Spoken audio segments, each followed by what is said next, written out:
You should know the procedure. Yeah, but my overcoat. I want my overcoat. I protest. Did I understand you to say you protest? Well, winter's here, and I've got an awful bad cold. And I've been so...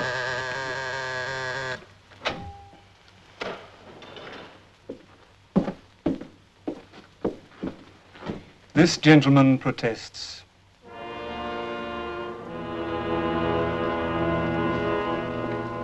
You!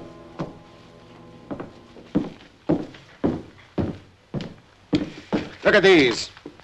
They're numbered all wrong. This is not how you used to do your work. I'm sorry, sir. Searching for the parents of an abandoned child. Since when was that a 35904-T? Only 9 years old. Poor little lad. Hmm? It must be a lonely feeling to be left somewhere when you're only 9 and can't understand. What difference does that make? Get it properly numbered. That's all you've got to worry about. Yes, sir. The only reason we took you back into this department is because you're supposed to be such an expert. And now, all these mistakes. What's wrong with you? Oh, I really don't know. I guess it's because my overcoat was stolen. Oh, the overcoat again. How many more times must I hear about the overcoat? Perhaps you'd feel warmer back in prison.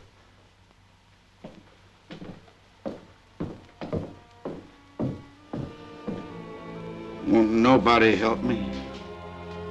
Don't nobody care?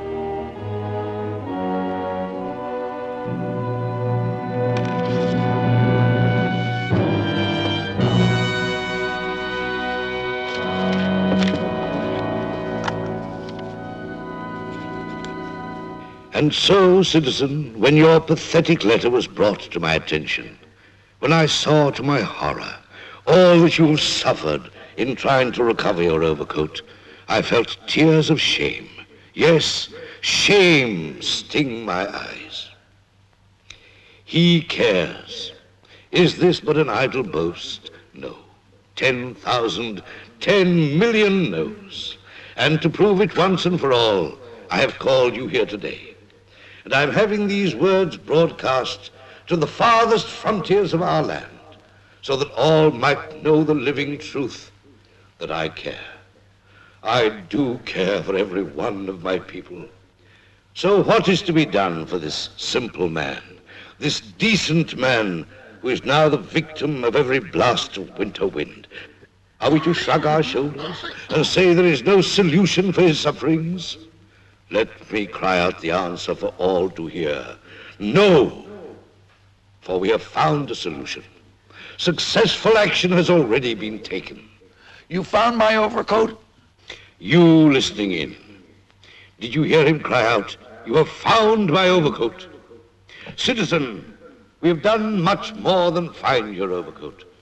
We have struck a blow for all men who may lose an overcoat. We have taken vengeance upon those who would make a mockery of our credo, "He cares." The officials in charge of every department dealing with your case have been dismissed in disgrace, stripped of all power, totally and completely. Your Excellency, Your Honor, what about my overcoat? Tomorrow, dear friend, I assure you, you will receive a very different reception when you return to the various departments.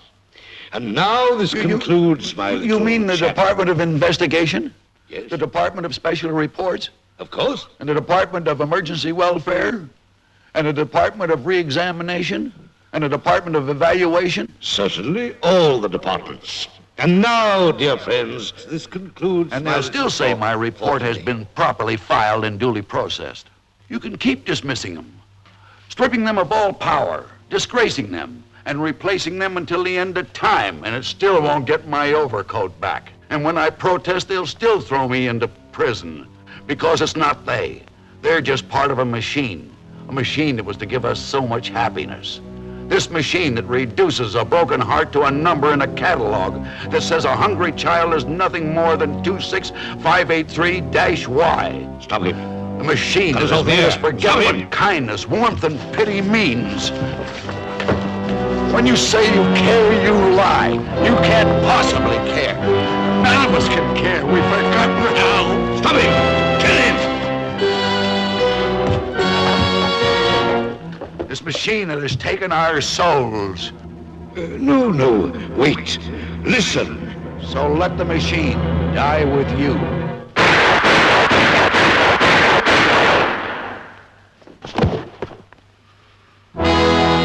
What have I done? What have I done? And will Wake bulge with all the good. Wake up! And so, dear friends, this concludes my report to you on my plans and hopes for a happier life. This is the State Diffusion dream. Service. You have been listening Only a to dream. speech by our glorious chief. What is it? What's wrong with You have you? been unavoidably Oh, prevented nothing. from listening to his words. I'm all right. There will be Fine. repeat All right. transmission at 10 o'clock. So now you have had your good sleep on the premises, so what you want? 10 o'clock tonight. It's past my lunch hour. I'll be late to work. Here. Fix this. I'll pick it up at 7 o'clock. Wait. The code can't be repaired anymore. What? There's nothing left to fix. Cut it up for shoelaces. You said that before. Look at the trash people bring me. What would a new coat cost me? I could make you a fine coat for 200. With corded frogs. Why not? Maybe even a little fur on the collar. I pour my heart into it. Do you know how long it's been since I worked on a new piece of material? Oh, no. What's bothering you? Without a warm coat, you will never live through the winter. It wasn't a dream. It was a vision. A vision of what would happen if you made me the coat. A vision? What are you jabbering? Like in the dream. The coat would be stolen. And trying to get it back, I would discover how rotten everything is, what a farce everything is, and would be thrown into prison. And in the end, like in the dream, I'd go to the palace and I'd...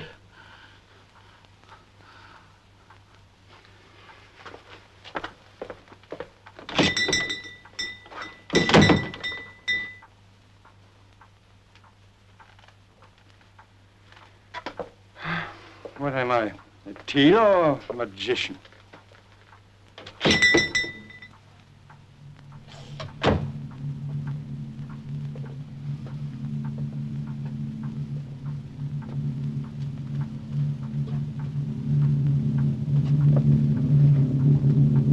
Make me the coat.